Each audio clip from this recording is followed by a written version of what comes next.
Hello, everybody. We are back. It is the Long Run podcast with through the 40 Runs running community.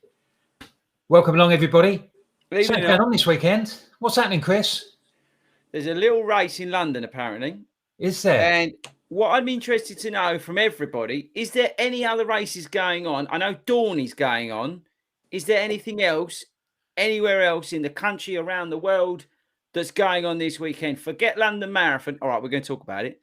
But is there what other events apart from Park Run are you doing this weekend? Because apparently there's a little jog around London on Sunday. But apart from that, I'd be interested to know what everyone else is up to. And Wilco, happy birthday, Karen Lumley. Happy birthday, Karen. Yeah. What are you drinking? Just seen it on Facebook. Yeah, I was thinking she's about 8 cans in now, so she'll be having a whale of a time. Just what you said about other races, just want to wish my niece all the best. She's doing the Bournemouth Half on Sunday. Oh, so that's her first marathon. There we go. That's another one. So there we go. That's happening. Thanks ever so much for coming along. Toby's here. No Alan this week, though. Chris. No, it's a big night in the home. It's bingo night. So Alan has sacked us off for bingo tonight. It is concerning. Don't worry, I've emailed Richard Head. There is vegan snacks available apparently tonight with the sherry. Yeah, chips. Yeah, chips. So he's going to be eating chips, drinking sherry, and what is it? 2 little ducks and all that. He says. Yeah, number 10, Maggie's Day, and all that business. Yeah, so well on top of that. For the bingo. He loves it. He loves a bit of bingo. Does Al? Bless him.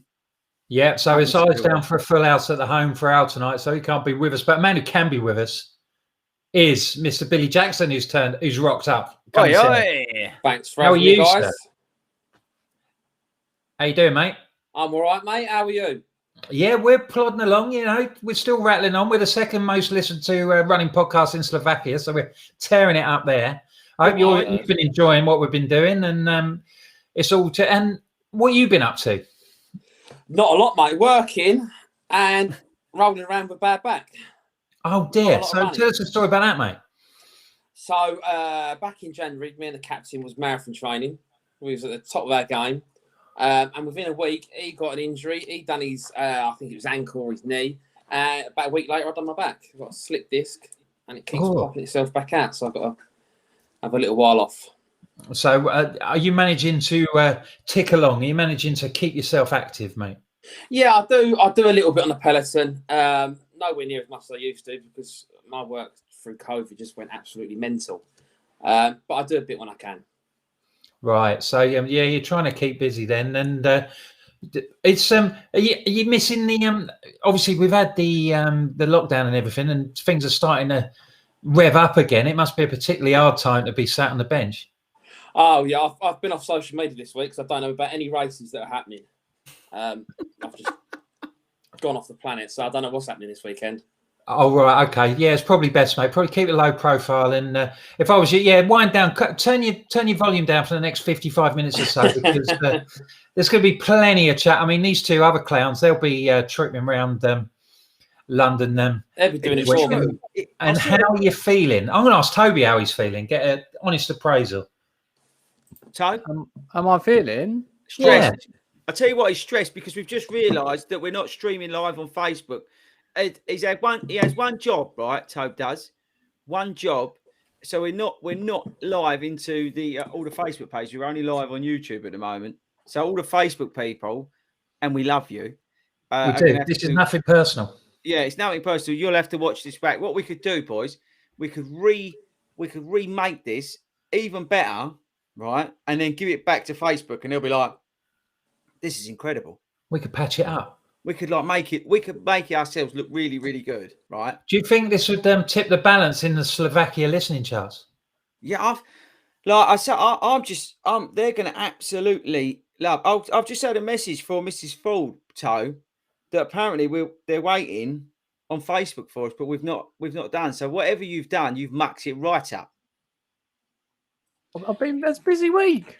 So all I can conclude is that Al It's goes and plays bingo and it all goes Pete Tom. So, Tobe, what do you want to do? You've got a choice. You can either restart it or we carry on and we chuck it back out into Facebook later. But all the people are going to be What asking. about we put the YouTube link in the Facebook groups? People can then log on to YouTube. Now, see, that's why I'm the mate. producer. That's Do what that, Tobe. Right, crack on then.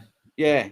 Yeah. So you lot just talk about some nice stuff. We'll talk about amongst ourselves, shall we? Yeah. So anybody who's listening to the podcast, they ain't got a clue what's going on. Right. So podcasters, you beautiful people, and by the way, we love you.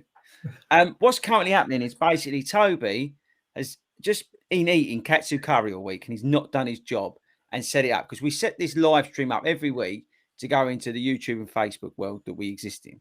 And what Toby's managed to do this week is basically cock it up. So he's now posting into the Facebook groups about YouTube. So you'll have to bear with us this week on the podcast. But if you're listening on a podcast, you probably don't care, do they, Wilco? No, I wouldn't They're care. here for Billy. They're not here for anything else. They want the bands. They want the chat. They want our amazing personality to accompany them on their long run as they're trudging along that road or by the river or through that field or wherever they happen to be. Or even, hey, they could be going over Tower Bridge. They could be smashing it. They could be 12 miles in. They think, I'll tell you what I need to push me on for the second half. I'll put the boys on. And they've switched their headphones on and they're away. The loose women of the podcast world. Yeah, indeed. Not our words. Your words. That's true. But we should say hello to our friends on YouTube who watch it. So we've got Penny, we've got John, we've got Posties on, we've got that running guy Chris, Richard's on. So we've got the people on YouTube. Toby hasn't managed to alienate the YouTubers. He's just managed to alienate everybody on Facebook. So yeah, I think personally, if I was Toby, I'd actually write an apology to everybody. If it was personally self-delivered. Yeah. I think it's the only right thing to do, don't you, Toby? What's your email address, Chris? I can't put it up at the moment. Bill, do you know what the email address is? No, I know what the email address is. About this was a load of people emailed me about a trip to Vegas. Oh, well, it's funny you should mention that. We will get onto that later. Oh, is that later on? Is it? Oh. Yeah, that is later on about the trip to Vegas. But I think, well, look, the guys in the Facebook will probably end up having to watch this. But I think we should probably start talking a little bit about London, shall we, Wilco? Should we get into that a little bit? Let's do that. We got links into the Facebook groups now, so they can come and join us on YouTube. Okay, we can only do our best. Yeah, we can. You know, Toby's made a hash up of it. We'll try and do our best through this, and we can only apologise on his behalf, really. So what we thought we'd do, ladies and gents, is that we would talk about Marathon Day and what people might be able to expect, sort of like all the way through, the whole way through the week, really, because I'm sure some of you are competing. You've already been down to the expo and you've dropped your bag off and you've picked up your number and everything like that. Yeah. So we'll take it for it and we'll try and go all the way through and what sort of things that might happen along the way and how you can cope and the good things to look out for and stuff like that. Billy, you've done London, haven't you, mate? What was your experience? Yeah, I was lucky enough to do London twice. This is one of the best days you'll ever have if you've never done it before. It really is. I personally think it's the best race in the world. Yeah, it's just amazing. The supporters, the whole route, it's just absolutely amazing. Oh, yeah. I mean, I'd love to. I'm not going. I won't be there, unfortunately. But Chris, Toby, you're there. Now, you've already been down to the expo. Oh, yeah. Picked up your stuff. Now, do you want to get your rant out of the way now? Should we crack on now? I mean, if you've not seen the vlog, it was quite. I actually thought, Tobe, to be fair, my vlog was kind of quite tongue-in-cheek and tame because I was absolutely spitting blood about what I had to do on Wednesday. Well, firstly, if you ever going to go to the expo, right? Maybe you're doing London next year. You deferred. Go on the first day, people, when it's quiet. But this complete nonsense that they came out with that we've got to reduce touch points, right? Now, figure this out for me. I mean, I'm only going to talk about this for 2 seconds, and then we're going to move on to more appropriate things. But I went through Broxbourne Station, right? I had to pay for my thing, got onto a train, got off the train, walked through Liverpool Street Station, used the facilities, exited there. Where did we then go to? No, Stratford, sorry. Then got on a DLR. So I walked about the DLR for a bit, touched a load of things there, breathed in a load of COVID. Then I got on the new DLR train, sat there and breathed in more COVID and touched things. I then got off of that at the XL, walked up the stairs, touched some other stuff, walked into the XL, breathed in more COVID, walked down to the first hall where nobody was wearing masks. Now, I know it's not legal requirement, but nobody from London Marathon events, including the race director, was wearing a mask. Walked in, gave my bag over to some amazing volunteers who were doing it of their own skin. So thank you very much to them. None of them were wearing masks. None of them were wearing any PPE, gloves, anything. Gave it to them indoors, breathed some more COVID in, left that hall, walked out, got a coffee, more touch points. Went down to the next one, showed some more stuff. Got the bloke security almost kissed me when he was looking at my phone, sucked in some more COVID. Then went in, gave it to some people who also didn't have any form of PPE on. Not that, again, it's a requirement. Gave them some stuff, loads of touch. Took 2 people to put some holes in a number. Well done. That was good. Walked around the expo that had nothing in it. Breathed some more COVID in. Left. Got on a DLR. Touched some stuff. Got on a train. Touched some more stuff. Got home. So my point is, what's got more touch points? That or me getting on the train and giving a bag outside to somebody on a truck? So it was a bit of an issue as well then for you that you had to go through all this and nothing really stood out as being anti-COVID or anything like that. I mean, if everybody had been masked up and everything, then you would have perhaps understood it, but it seemed like you would just carry on as normal. Yeah, it was a complete one. It was a waste of time. I think next year, it wouldn't surprise me if they make us do it again. I'll be honest. I'll be love to know what people think. I reckon this could be the new norm, the way they did it. But it was just the fact that I get why they're trying to do it, right? And again, I really appreciate. I know I rant and rave, but I really do appreciate the efforts people have gone to get this race on. Okay, for us this year, I can't emphasize that enough. But to do that when they've sent out the virtual numbers, right, and bags, and then make you go inside where there is really no interest in them, apart from saying, oh, can you show us that you've had a negative COVID test, which you can fake, you can Mickey Mouse and all that sort of stuff. And then to walk in and all their staff, who are amazing, it's not their fault. None of them have got PPE and none of them have got masks on. None of them are hand sanitizing before they touch your bag and put it in, and then the next person hand sanitize. None of them are wearing gloves. And then they make you go and they make you walk around the hall. It's just the most pointless exercise I've ever. And I think really they need to have a good look at themselves. But it would be bad if you sort of like clouded the whole weekend in what your experiences were for there, because exactly. So you'll be now you're looking at the positive stuff. And exactly. And that's my point, right? It is what it is, right? There's nothing we can do about it. And it doesn't matter if I rant and rave, get angry, upset, whatever. It makes no difference, because what I don't want to do is take away any of it from anybody having a great time. And that's the most important thing. Charities are going to get a load of money from it, which is just amazing because, just been destroyed. And we're back racing.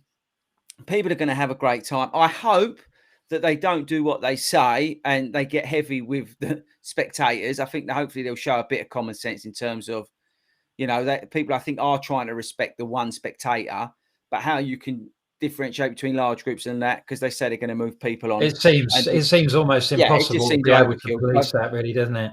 I hope that's just them ticking boxes to get the insurance in place. And I hope we just have an amazing day. The weather's looking great. Everybody has a fantastic day there. Everybody's safe. Everybody crosses the line in one piece, and it's a memorable day for everybody. And I say, whatever the reason you're running for, whether it be in the memory of someone, because, there's a charity close to your heart, whatever, I don't want to take anything away from that. And I just want everyone to have the best experience ever. Because like Billy said, it is just the best thing to do in the world, is to have the opportunity to run around and do the London Marathon. It really is. So, Billy, I'll ask you first. So when you're on the train or however you get into Greenwich Park, what's going through your mind as you're waiting to go? Well, last year, the year before now, innit? We got a cab with a captain, Matty, who lives very close to me. And you just sort of, if you can make your way there with someone, that's great, because you chilled out, you're having a chat, You just think about all the 16, 17, 18 weeks training you've done to get up to date. You've done all the hard work, and now the nice part comes. Yeah. You go along with that, Chris? Yeah, 100%. It's that sort of, what's that saying, final lap and all that sort of business, isn't it? And, you know, you see, what was it? Oh, I can't remember what it was. But basically, you just got to think about it as another long run with a load of people that, you know, you're going to all be, you know, trying to cross the line. You're going to have people cheering your name out there. And it's the hard work, you know, was probably about 3 or 4 weeks ago, or no, probably about 6 weeks ago, when you was at that part of that training where you was really hitting those big miles, and your body's and your mind's turning around saying, you know what, pal, do one. And you bit down and you got it done. Do you know what I mean? And you get through that stage, Wilco. You know yourself, where you're marathon training, you go through that period of time where you build those miles up, and all of a sudden your body's rejecting it. And then you come through the other side, and then, like Bill says, then you then get to do that, you know, that final lap of honor, and just enjoy yourself, really. What sort of things do you see at the start? You know, people, do you see other people getting stressed out? And yeah, I think, you know, there's nervousness, Bill. I don't know about you, but, you know, we're getting nerves and stuff. I mean, nerves is a good thing. Nerves is, you need to take nerves and turn it into a positive energy. I think you've got that 15-odd minute walk from Greenwich Station up if you're doing Red Start. I know they switched all the starts around this year, but if you're doing the Red Start, you've got about a 15-minute trek up what feels like Everest, doesn't it, Bill? Oh, God. That hill. God, talk about stretch your hamstrings out before you get going. I've regularly run up there, mate. I know exactly what. And then you see people up the top still warming up. I'm like, oh, bleeding hell. But yeah, you get up to the top of that, and then well, that's why I started. Go back to my original point. I think when we started all this, when I spoke about it, you know, that's the reason why I started the 40 Rounds running community. Was because I was there on my Todd and feeling nervous, feeling anxious, and you know, doing a Toby and going to the toilet about 400 times, you know, and it was all that. But everybody was all sitting around in the same boat, all everyday runners. I'm not talking about your elites or your guys who take it really seriously.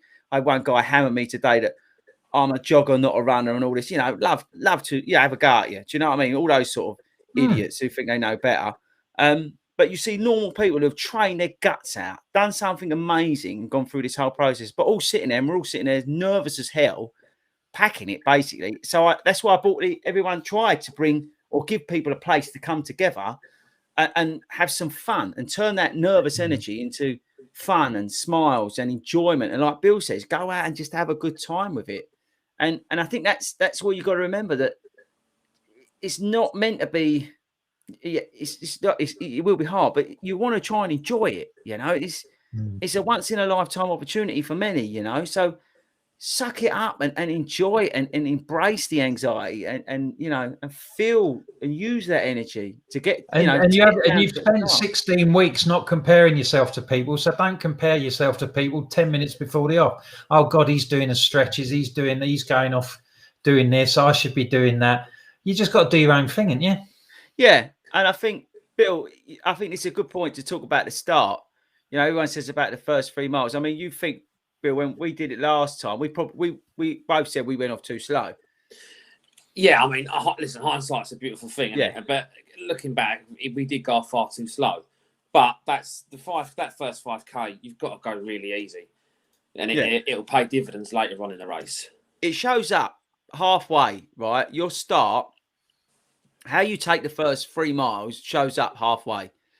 And I think this year will be different, because I do believe that effectively you will get there and you'll have a choice. You'll either be able to go left for a Jimmy, or go straight on and just go straight through and start like a rolling start. You'll have a choice. I strongly believe that they don't want you there. They want you on the course. And I think that congestion in which you get at the start of the usual race, Bill, you know, it's like you're fighting for position, aren't you? You're weaving in and out. Yeah. And I don't think you'll get as much of that. I think it will flow, hopefully, quite nicely from the start. So your first 3 miles should actually be easier to find that rhythm and to get that sort of knuckle down into that concentration, because you won't have all that effectively ball ache of trying to get around people or not getting people's way is the other thing, because you always get some hero, you know, who thinks he can take on the world from the first mile, get out of their way. And I think I've got a real good feeling that the first 3 miles actually you're going to be able to settle in, hopefully quite relatively easy into your rhythm and into your pace. So you set yourself up in the right way to get you to mile 13, and then you can check yourself out. You know what I mean? I live not far. I live about a mile from Greenwich Park, and so I do quite a lot of running around that area. And the two where the two starts before they converge, like I live virtually in the middle, so there are lots of parts there. And although I haven't done the race, I think people need to be aware that it does go up and down a bit, and there also, there's a lot of speed bumps and things like that. That's something to look out for when you're going along the road. It's true, it, Bill. We laugh and joke, don't we? When we was going along about how flat it was, but it's not. It is up. It's undulating is the right word for that 3 miles, isn't it, Bill? The first, sort of 2-3 miles sort of go through Charlton, and it is sort of up and down, not up and down, but undulating is the exact right word to call it. Yeah, it's not. You think everyone says London's flat, and it is. I'm not saying it's not. I'm not saying it's hilly, people, right? But it is a shock to some in that first 3 miles. I quite enjoy it because it flows. And then you go down, and then you're along onto the river. But once you're on Woolwich Road, then you're flat all the way. Yeah, exactly. But that first little bit, it is a little bit up and down, and it can catch again if you've gone out, crazy at the start. You are gonna use a little bit more energy than you would. I've got to give a shout out to John for the super chat. Thanks, John. Appreciate all the support. But yeah, it will shock some people thinking that it is dead flat, because the first bit is not. It does roll, I would say. It does. So you've got over the line and you've settled in. You've done a couple of miles and things like that. When do you start thinking about your strategy? When do you start thinking about how you're going? Perhaps what sort of points you might be thinking about refueling and things like that. I've got it all worked out. Well, I know it now. I think anybody who's done it before probably know. Bill, if I said to Bill to run it, Bill, you'd probably know where you got to go and what you got to do, wouldn't you? Yeah. He's done it twice. He knows the points. But I think for anybody who's listening to the podcast or, like watching it live on whatever platform Toby's finally managed to get us onto. Well done, Toby. Thanks for coming, by the way, today. Or if maybe you're listening at the bingo, because Al could have a cheeky little headphone in, listening live. Yeah. Could be. It's £10 a line. So best of luck, everybody. Well done, Al. 2 little ducks. But you should really have a strategy before you go out. You should know what you're going to do in the first 3 miles. You should know at which point you're going to fuel. You want to know where you're going to check yourself in. Now, that could be at mile 6. That could be at mile 13. And when I say check yourself in, just, how am I doing? Take a moment. How am I feeling? How are my legs feeling? Where am I? Am I ahead? Am I behind? Do I feel good? Have I fueled? What's coming up? What's coming back? Give yourself a checkup. Just say to yourself, and even if that's walking through a water station, that you do that. Just check yourself over. Personally, I do it at 13 miles. Once we've crossed Tower Bridge, because you're like as high as a kite, aren't you, Bill? You go over there, and you're going mental. Adrenaline kicks in. You're absolutely buzzing, and then you clear that, and then you hit halfway. The halfway signs on the right and on the left, and that's where you kind of settle in. That's probably the best place to check yourself out. You go past that, I think it was a VW garage or a Volvo garage on the right-hand side. And that's a really good place to sort of just check yourself over, give yourself a bit of a reality check, see how everything's cooking on and where you're at in terms of everything. Because you want to know what's achievable. Are you feeling good? So you carry on. Are you struggling a little bit? Maybe it's time to back off a little bit for a couple, K, and then find your rhythm again, or you know what I mean, or maybe you could be feeling absolutely amazing, and you've got to then start thinking about, okay, when's the moment you're going to start putting on the rocket boosters? If you're looking to negative split it. So it's a good opportunity just after that Tower Bridge to check up. But I think before you get there, you've got to make sure that, like I did a video this week and it was only a 2-minute video of all the different bits to check off as you're going around. Like we said, get the first 3 miles done. Then you get yourself to Cutty Sark, which is, 10K. We've got a water station out. FORDY Runs has got a water station out at mile 12 this year. Alan's going to be there. I don't know whether they're going to bring his couch so he can sit on it with a blanket over him. But Alan's going to be there, so look out for him. He'll be the one with the sort of, they have like helpers, don't they, from the home that they sort of take him out. So he'll be there. So watch out for Al. You might give him a donation. You could probably throw money at him. But yeah, at mile 12, and then you've done Cutty Sark, mile 12, and then you're onto the bridge. So there's a couple of checkpoints to look out for on the way round. But it's see, before we've got to if we're along the Woolwich Road, then Tower Bridge is quite a long way away. So if we're sort of like, once we get to obviously there's a big spectator point at Cutty Sark, there's a lot of noise there. But after that, having run the big half, which takes on some of that course going the other direction, it's a bit of a quiet way. You're a little bit out of the way on the way to Tower Bridge. It can be a bit of an anticlimax, I wonder, after that. Yeah, it's a bit pony, isn't it, Bill? Round it's all like residential, isn't it? It's all residential. You get I think you go along Jamaica Road, is it, leading up to Tower Bridge, and that gets a bit busy and that gets quite loud. But yeah, going around Surrey Quays, it can get a little bit like it's just that, a bit dull, isn't it? Yeah, it can be. There was a couple of pubs, Bill, wasn't it? Do you remember we was going along and they were playing a few good tunes? Because I remember dancing. Yeah, that must have been life must have been good then. Must have been earlier than the race. We was good. That was before my hamstring went and you went off like a racehorse. Yeah. And smashed the life out of it. Sir Ian McKellen, the actor, he's got a pub round there. Oh, and they're always shouting and hollering outside his pub. Who? Which geezer? Ian McKellen, mate. He's a famous Shakespearean actor. He was in Gandalf. Yeah. Actually, I have to say, Wilco, you look a bit like Gandalf. With that sort of light shining down, you know, when he becomes not for me to say. The White Wizard. We should rename Wilco the White Wizard. Tobe, can you? I know. Don't point asking Tobe. He can't even get us live on Facebook.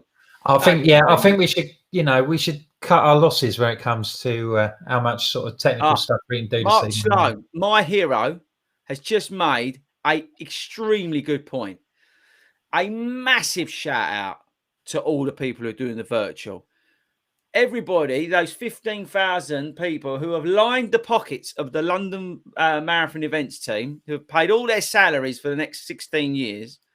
No, in all seriousness, Mark, you make a really good point. There's going to be people out on the streets hammering out 26.2 miles. And again, for good causes, people. And if you see people out, if you're not doing London, maybe you're doing Manchester, and big love to you guys, or you did Brighton the other week, or you might not even be doing a marathon. You did the Great North Run, or you're just doing Park Run. And there's nothing just about doing that. That is an incredible thing that you're doing by just, getting out and running, whatever way, shape or form you're doing it in. But if you see someone out there busting out the virtual marathon at the weekend, toot your horn, drive slowly, save that fuel, but give them some love because we did that, didn't we? And Bill came out and was kind enough with the captain come down to support me and Toby when we did it. And the support we got was we was going around the streets, made a huge difference. And surely the weather's got to be better this year. Oh, well, let's hope so, right? Because that was minging. That was terrible. So yeah, big love to all the virtual London marathoners. And it doesn't matter what shape or form you're doing it, whether you're doing half in the morning and, cutting it up, whatever way you're doing it, you're still doing something awesome, which is incredible. Yeah. So big love to all our virtual runners as well. So yeah, well done. Oh, Belfast Marathon is Sunday. So good luck, everybody doing Belfast. Be very interested to know how you get on. Let us know. Rate it next week. Come back on the channel and rate the Belfast Marathon out of 10. Yeah, we'd always like a good review because you never know. We might just stop on the plane and pop over. We're highly ranked in Ireland, the Long Run podcast. Are we? Yeah. I might make that up, but no one to check it. But I tell you where we are highly rated. We're highly rated in the UK. Oh. Aren't we? As the podcast. Was it fifth, fourth? Fifth. We're now the biggest podcast. Fifth biggest podcast in London, England, UK, everywhere. So thank you to everybody who's been downloading us, listening to us, and supporting what we're doing. So thank you very much. And Chester Marathon. Chester Marathon is Donna Banks from Watford. She's doing Chester. So good luck to her. So good luck to all our Chester Marathon runners. It's all happening. Oh, that's a good point. What Gemma's just said, Gemma George. Really interested to hear about the party of the back improves. Absolutely. What they did the other year, again, this fits nicely into my love-hate relationship with London Marathon events, who I'm sure are going to want to sponsor the Long Run podcast soon because of the love they're feeling. But absolutely right. What they did to those runners a few years back was, well, it's only one word to describe it, and that's disgusting. What they put them through. When you remember that when we had people, just remind people, mate. Tell people what happened. But if you don't remember, but yeah, there's people left at the back. They're getting cleaners shouting abuse at them and all this sort of business. It was just downright disgraceful. But anyway, as always, like I said earlier, we're focusing on the positives tonight. And I really hope that they improve the experience for those incredible people that are out there for 6, 7, 8 hours. You know, I couldn't do that. I just couldn't do it. I just don't have the grit and determination that those heroes have. Everybody says about how amazing, you know, all these elite runners who run 2:35 and, you know, and all this sort of stuff. You know what? The heroes are at the back, right? Those people who can keep going for that sort of period of time. Honestly, they're amazing. So I really do hope that they've sorted it out at the back, because it's only right. There's no, there's all this leaving it behind. It just gets more on my nerves, as you could probably understand. So fingers crossed for everybody who's going to be busting it out. So good luck to you guys as well. Where are we? Well, we're coming up to Tower Bridge, aren't we? Tower Bridge. Yeah. Tower Bridge. Big highlight. Big Bill, be fair. How good was it when me, you, captain, and Ed cruised over that? It's probably the best part of the race. Apart from the finish, it's the best part of the race. Yeah. I wonder how it'll be with this year. That is one thing I do, because of I know the big half's a funny old thing, but I do wonder. What do you reckon, Bill? Do you reckon it'll be the same?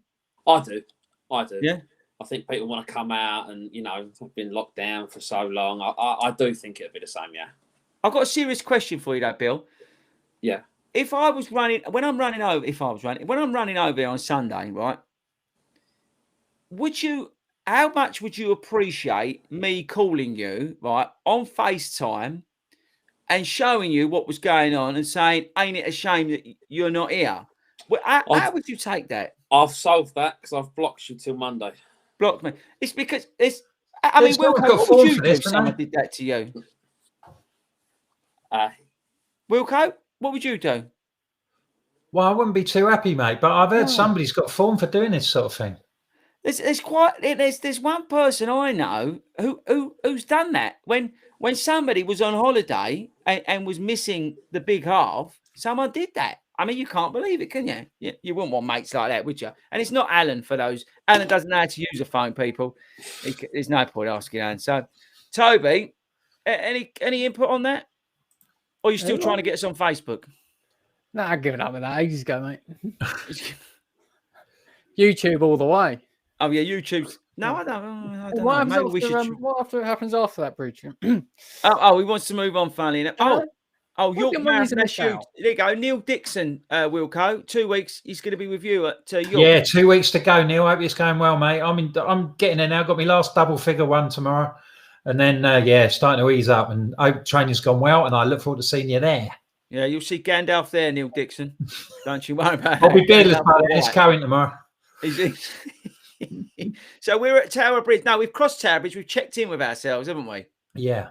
We've checked in. We've fueled. You should have fueled by now, people. Remember, it's important to fuel. It depends what strategy you're working on. Hopefully, please tell me you've got a strategy on your fueling before you're going out. Me personally, I'll be taking something on every 45 minutes at the start of the race.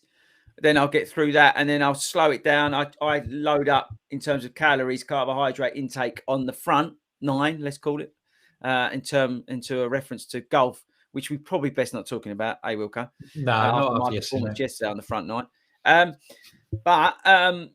You want to front load your calories so you don't you reduce the risk, let's say, of bonking, if that's the wrong word, but of hitting the wall, even though a lot of that's in your mind. But yeah, I try and front load that. So hopefully you've taken on some fuel, you've crossed the bridge and you've fueled up, and you're now on your way down Narrow Street. Look left, because FORDY Run Senior, the chairman himself, will be down Narrow Street with his little flag. He'll be there cheering you all on. So make sure you say hello to the chairman. He's had a good tough year, so he's looking forward to coming out and seeing us. So give him some love. And the secretary, 40 Run secretary, will be with the chairman.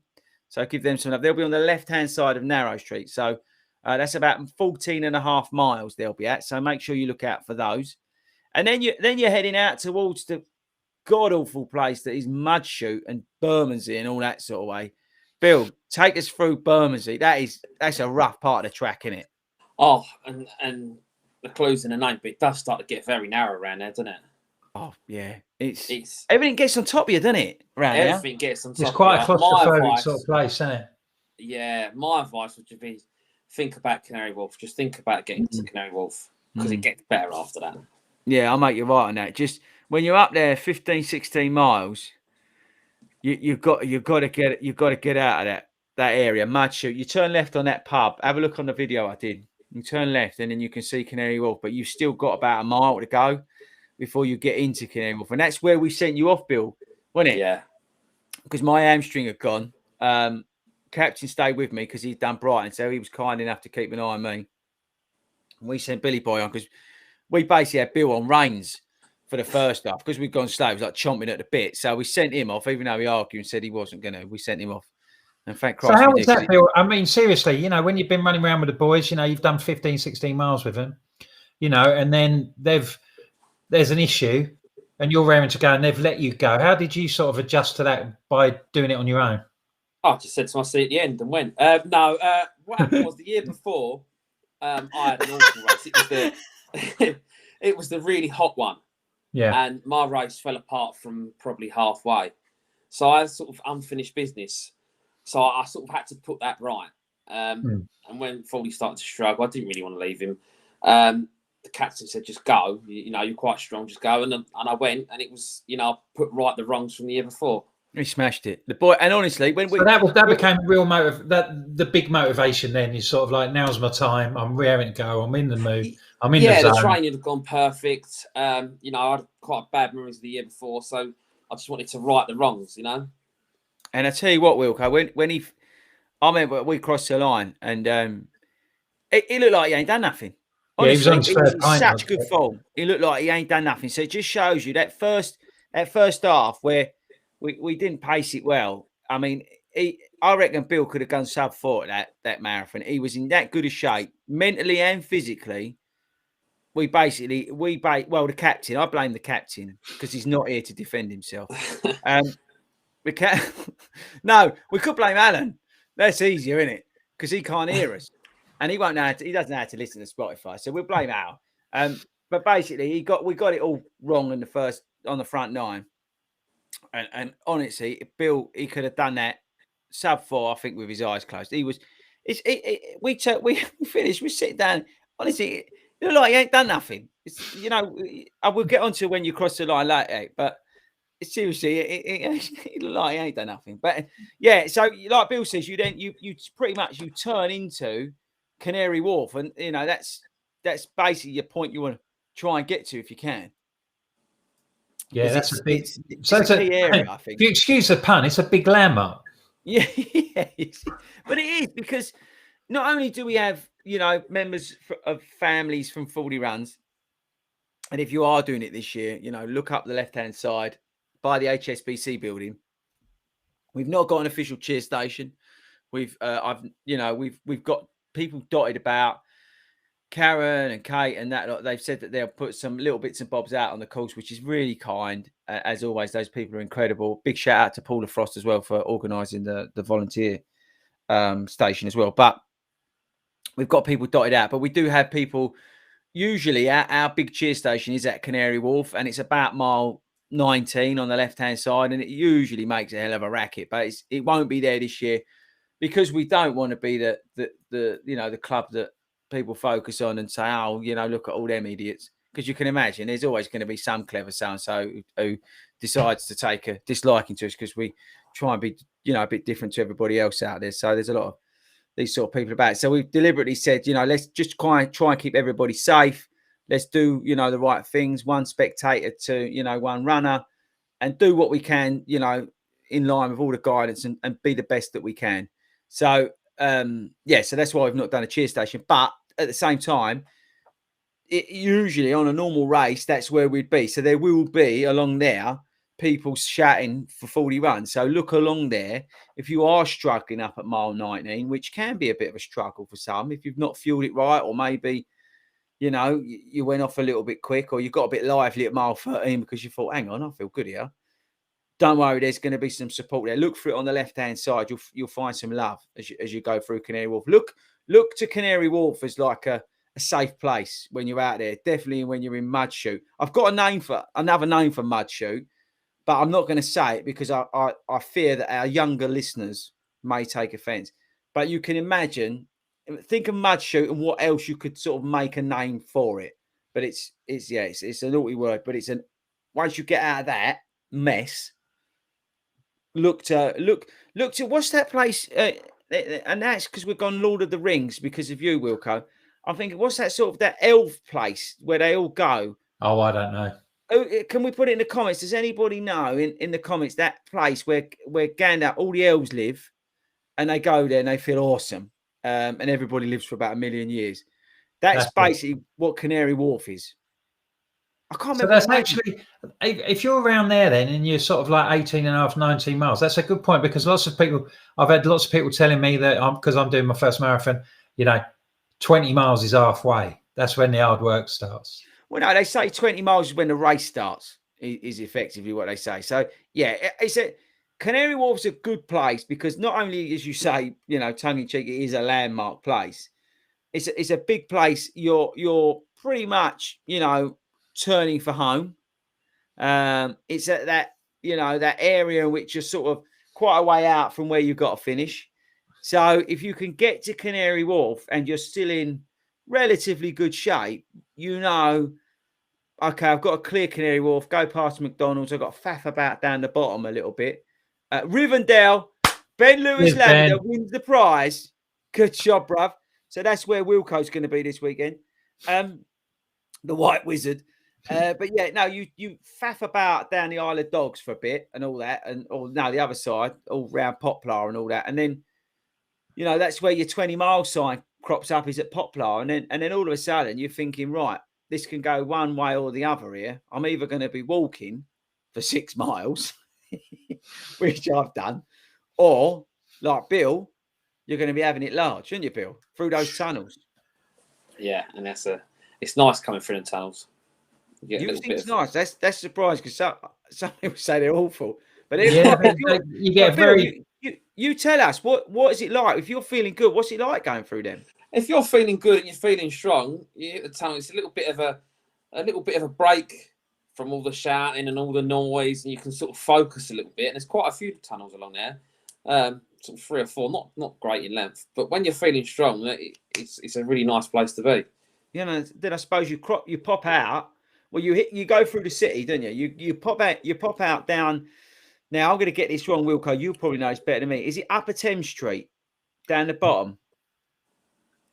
Not sure. Yeah, down Tower Hill. Yeah, and then you're where you go down the. Yeah, you go down, don't you? It's something like that, and basically you're going along the bottom of the city, aren't you? Yeah, and then you're heading along. Before you get, then you go onto the embankment.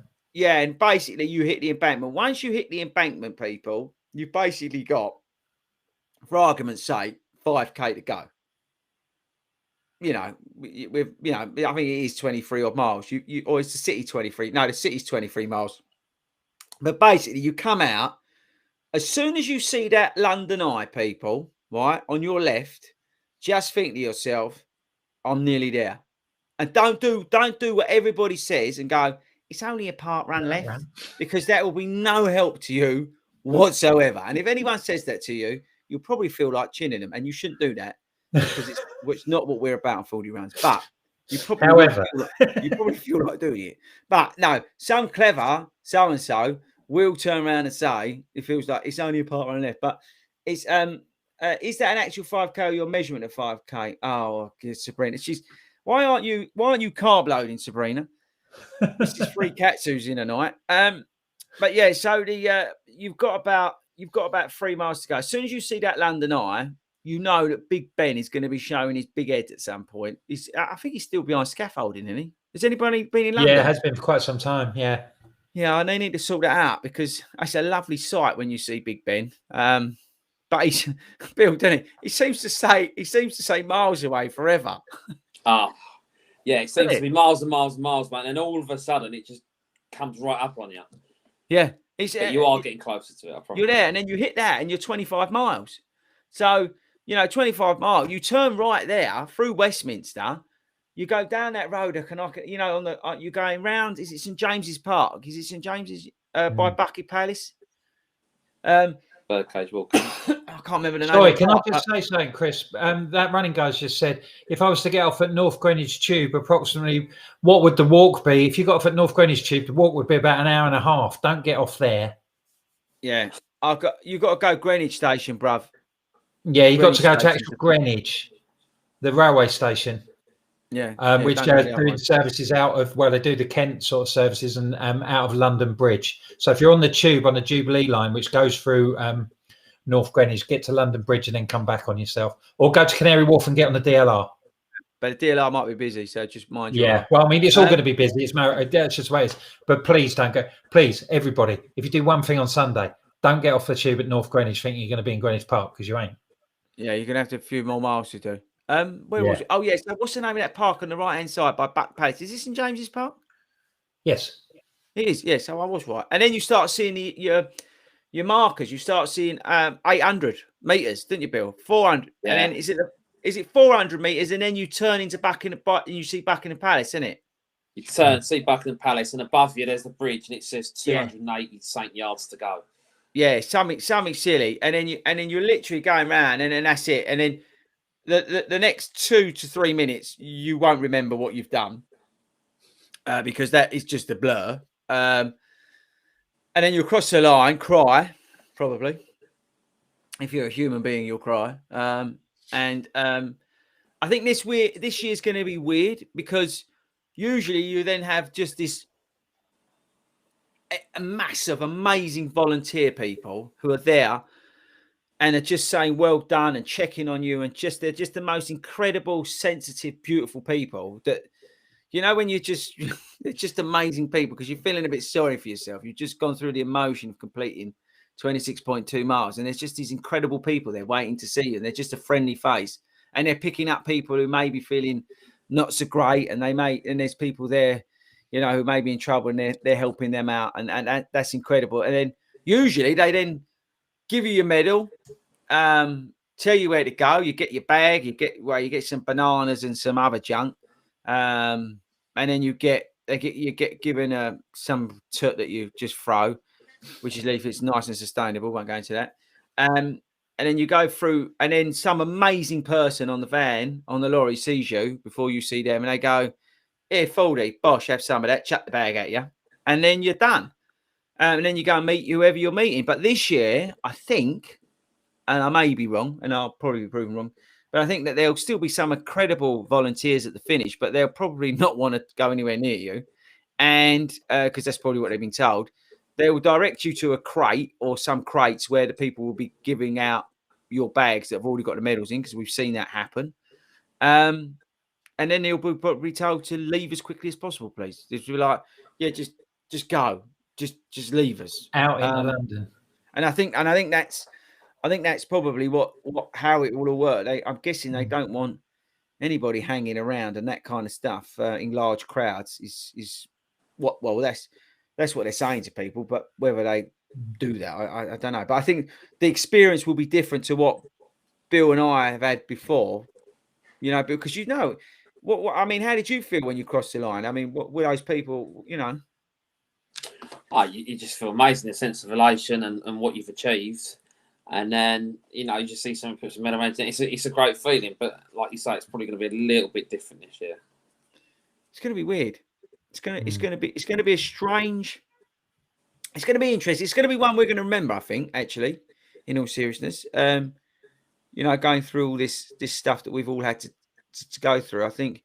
And it doesn't matter whether you're doing, Chester, Belfast, whatever. I think it will be a different experience to what necessarily used to, or maybe you've not done a marathon. You won't necessarily feel the full marathon experience, if that makes any sense, of that person putting that medal around your neck. It sounds when you think about it, it sounds kind of pathetic and kind of like you're thinking, well, you know, but actually the achievement, and when somebody puts that around you, it's a special moment, you know, of that accomplishment, especially in the marathon, the London Marathon, when you cross that line in their iconic setting that you're in Buckingham Palace on the Mall and that lot, and you know, and it's a major, and somebody's there, incredible person, and you know, they put that around your neck, and you know, they say well done to you. It's very, very satisfying and emotional, and that taking that out is going to be something different, I think.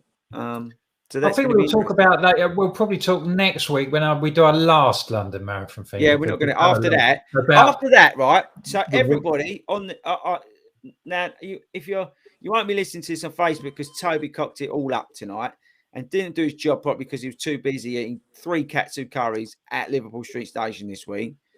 But if you're basically after next week, this is a pre-warning to everybody. After next week, we are not talking about the London Marathon. Okay, I will not utter the words London Marathon unless my friends at London Marathon events want to sponsor the show, which I'm sure they probably do. They're gagging to sponsor this show. Then we'll mention them quite a bit. We'll mention as much as they want.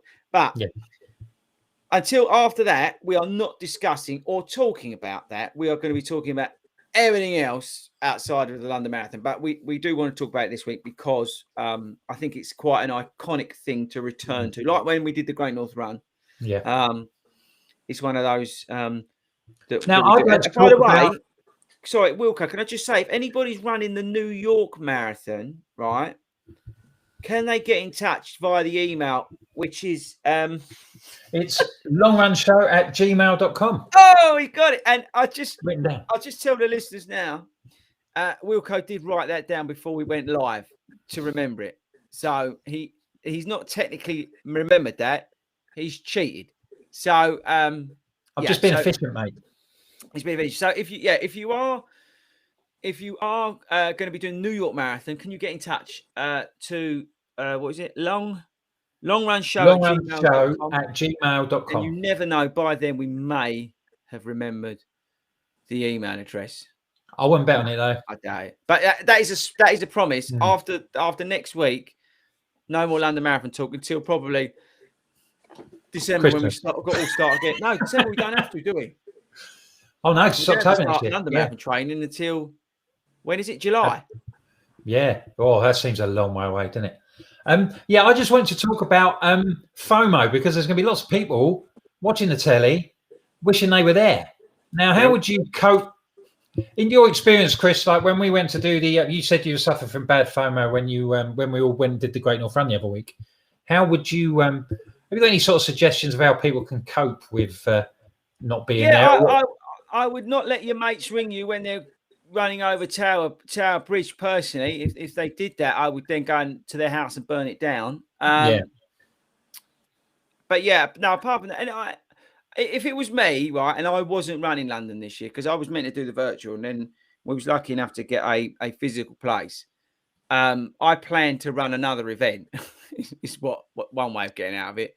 Yeah. I think the other way is just to embrace it. I think get all your friends and family, whoever's running, get their numbers, and follow them, and just get involved. Watch it on the TV and all that sort of stuff.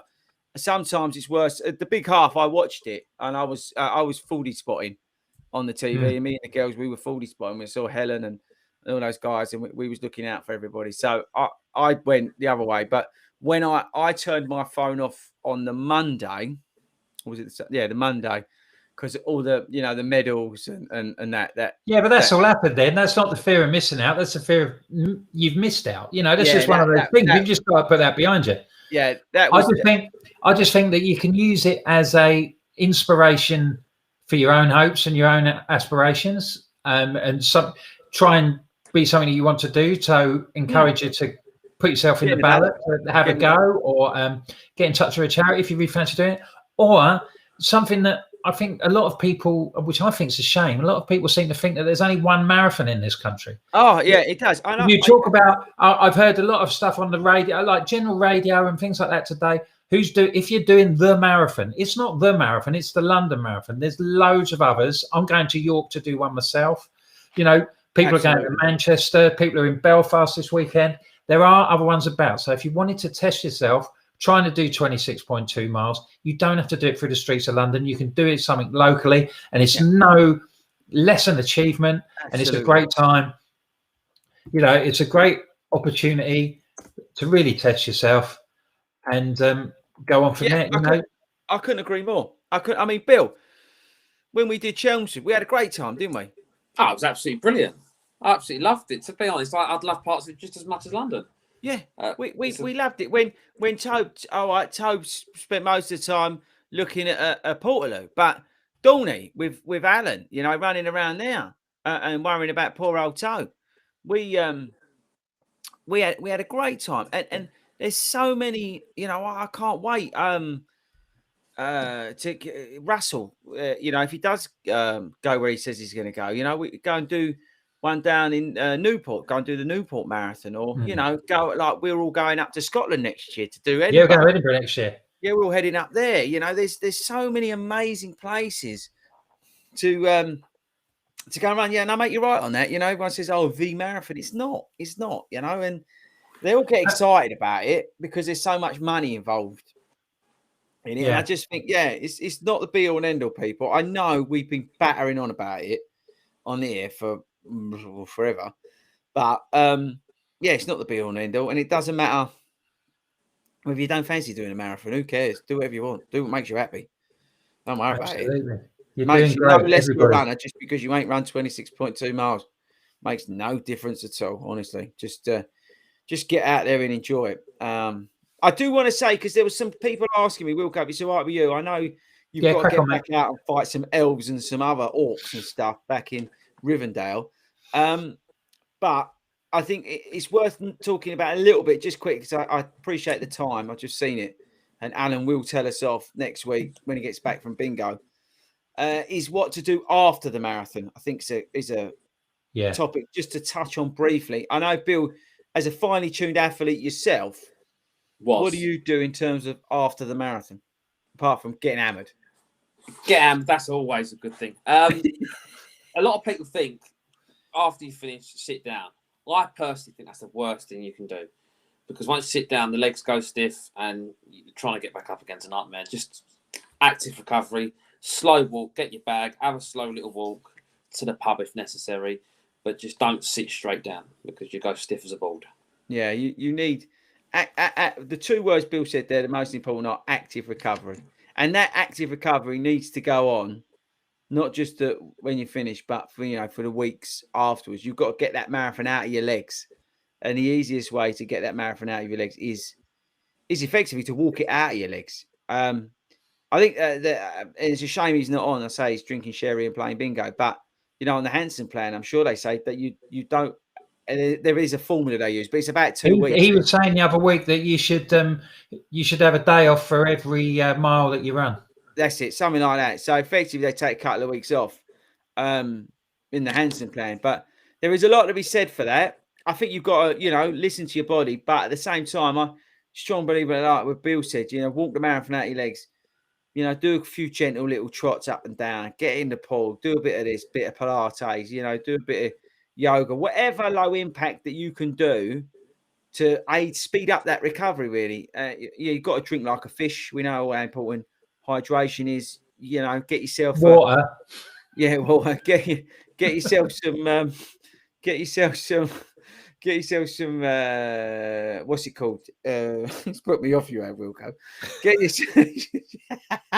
yourself a sports massage, but only a couple of days after that, those muscles repair a little bit, but.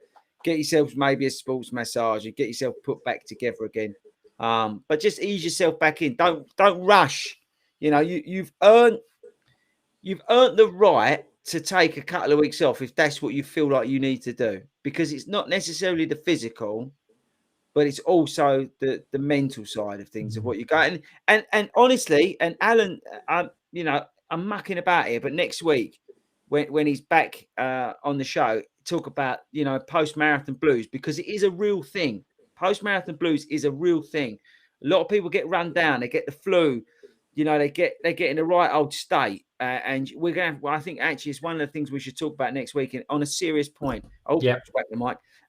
But on a serious point, is to talk about it, because it is a real thing, post-marathon blues. And it's the same. I think we saw it. I think Lisa was talking about it the other week when she says about the Great North Run. I've lost my mojo. And after a big race like the Great North Run, it doesn't matter whether we're talking about the marathon or whether we're talking about, you know, the Great North Run or whatever it is that you're doing. There is always some form of come down.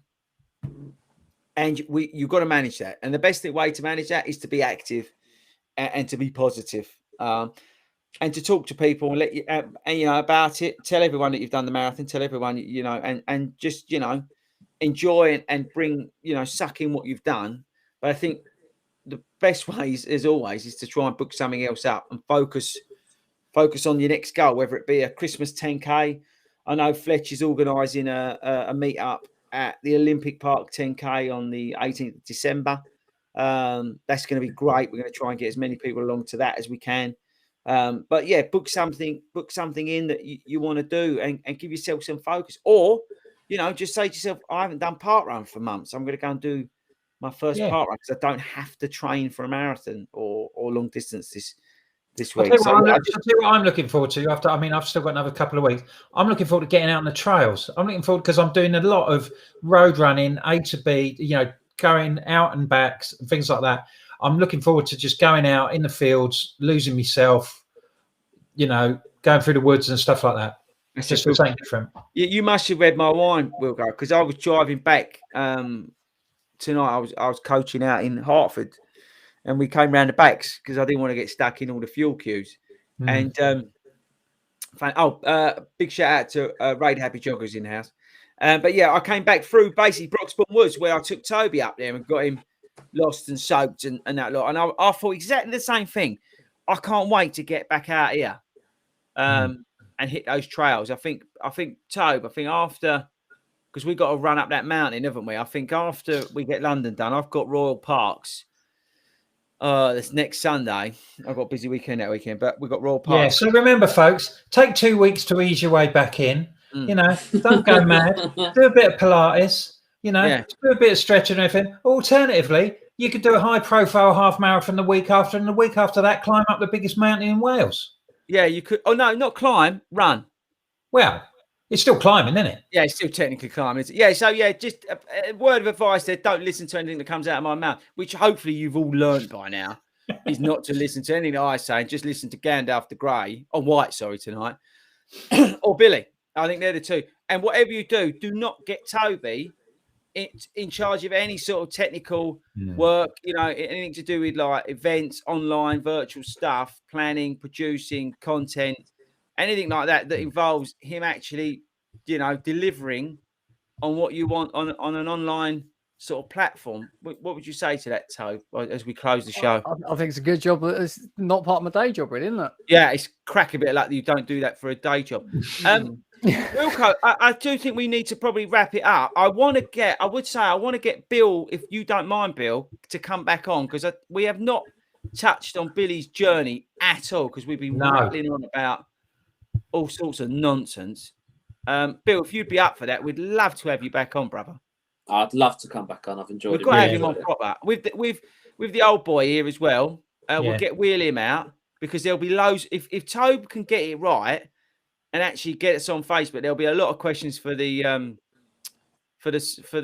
celebrity that is. Yeah, so we'll get in touch with your agent, Bill, and see if we can sort something out. Yeah, I'd love to. We'll make sure it's not the same night as the Brits or the Oscars or something, or you know, you have a clash in your diary. I'd rather do this much more fun. Oh, you're good. We like you. My guy. My guy. Well, cheers, Bill. Thanks ever so much for coming. Thanks sharing your experience in London. Wish you well with your recovery, mate, and we'd look forward to seeing you back at very soon. Cheers, FORDY. Wish you all the best for Sunday. Have a great time. Just remember what you always say. Just go out and enjoy it.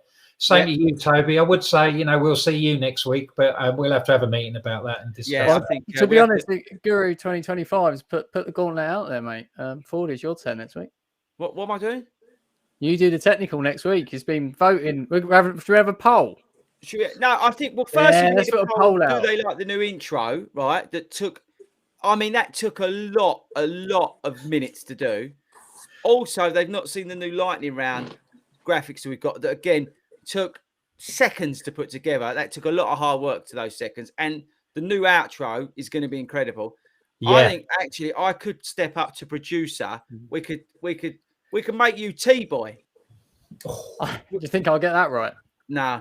I don't think. What do you think? Oh yeah, I don't know. But then what would Al do? Because Al has to drink tea through a straw, doesn't he? Because his dentures.